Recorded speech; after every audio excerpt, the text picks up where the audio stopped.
and all that, and then this sort of, yeah. We were then joined by the delightful Alan Rickman, who shared his thoughts on making the movie. It was great to do the movie because I was working with great filmmakers and great actors and a great script with great music. So, you know, it was more than fun, it was a privilege. We asked him if he'd ever sing again on stage or screen. Well, let's wait and see if I'm asked. But yeah, why not?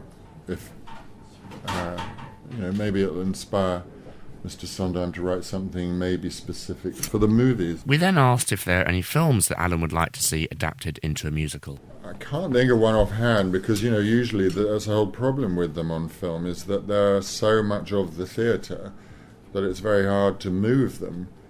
But I thought what was wonderful about this is that it naturally moves to the screen because everything is so interior.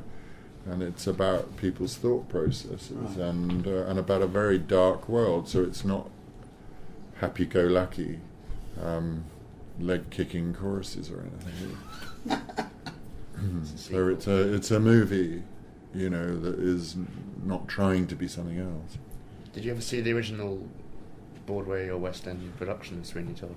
Yeah, I saw it only once. I didn't see Angela Lansbury do it originally, but I saw it a couple of years ago with Patti LuPone and Michael Severus in New York, where they were all playing musical instruments as well. And it was amazing, but it's like a completely different piece of work. I don't recognise what we've done as opposed to what they did. We asked Alan about the influence that American actors have in England and vice versa. I think that those barriers are all over the place these days. I think it's very easy to try to make up some so-called truth about that, but I don't think any of it's true anymore. You now have, in the last couple of years, 3 classic English characters.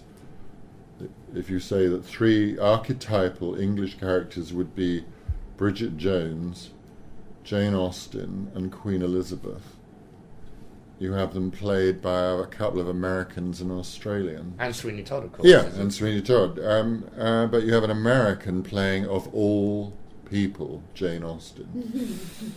So I think all of these things should be screwed up and thrown away, and we should let English people and American people dive into the mix, and if you can do it, you know.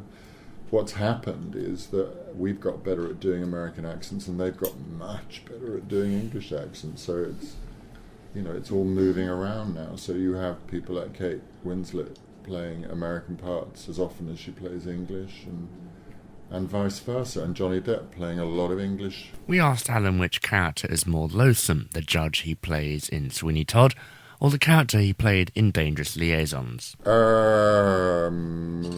Maybe Sweeney Todd himself, or maybe Mrs. Lovett, or... It's not the way I look at it, I suppose. I can't argue with the way you look at it, but I'm looking down the other end of the telescope at, as you say, other work as well. So it's all part of, and also the last thing I do is say I'm playing somebody horrible. I'm just playing this person. Who is it? What do they want? What do they think? Where do they come from? How do you think the movie will play for today's modern audiences? As the jolly Christmas option. With a bit of singing and dancing.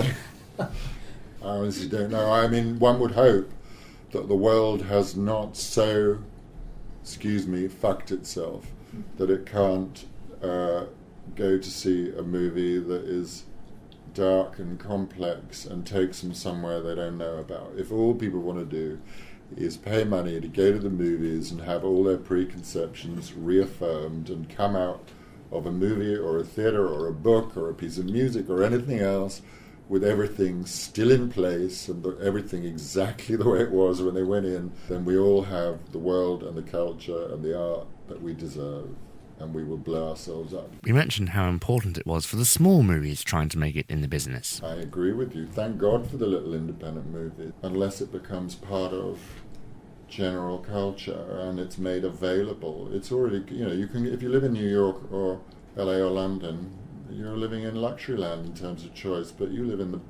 the backwoods of the north of England, 100 miles to go see a movie. We asked Alan about the strikes and mentioned the possible forthcoming SAG strike in July. I'm a solid union person, and it's an honourable fight, I think. So all I know is that there are no movies without scripts, and there are certainly no good movies without scripts, and so the writers deserve. It's ludicrous how little respect they're given, and it's criminal what's going on. So and it's only about greed, and so good luck to them, really, I think. There are rumours that Harry Potter is going to be turned into a musical. Oh, really? Who's shoving that one around? Listen, you can go and find Harry Potter porn sites on I'm not kidding, and people are proud of it. It's a don't go area, so anything's possible. Harry Potter the musical after Harry Potter the porn site. And now we bring you to the star of the film, Johnny Depp, and the director, Tim Burton. The